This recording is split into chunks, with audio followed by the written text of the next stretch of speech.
Just days before the election, 3 to be exact, and voter fraud already cropping up in many of the races in the key states. So could the corruption impact the election results? Well, here to look at some of the worst cases across the country, Washington Times editor Kelly Riddell. Kelly, good morning. Good to see you. Good morning. All right, so let's just get to some of these cases because this has already proven to be a real thing. For example, in California, a man finds dozens, 83 ballots in someone's home. So apparently 83 people live in one home.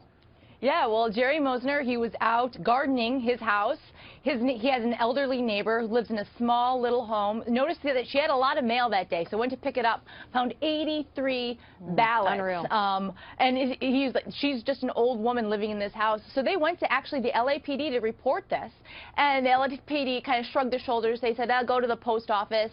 The post office was like, we don't know what happened. Eventually, another neighbor went to the registrar's office, and they're now investigating this.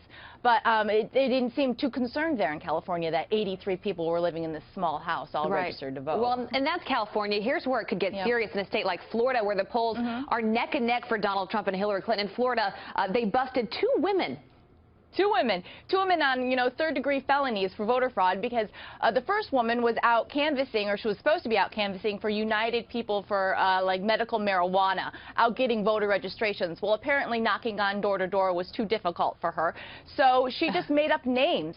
She put some dead people, she registered some dead people, she just made up falsified information, sent it all in, and the registrar caught her for falsifying all this information. Another woman was actually working in the Miami-Dade elections department. She was a volunteer opening up mail-in ballots.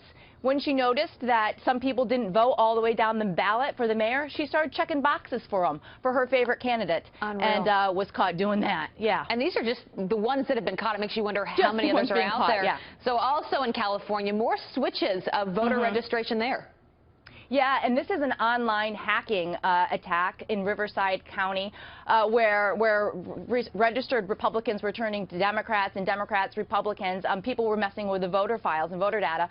And we know that that is a very serious thing that's happening this election that people are scared about and counties are scared about. We already know that Arizona and Illinois' voter databases were hacked into and the FBI is looking into them. And that DHS in general is is on high alert this election season looking into voter machines and voter fraud. Yeah, and here's another one in Virginia. You have 19 re-registered to vote, including 5 people who are dead.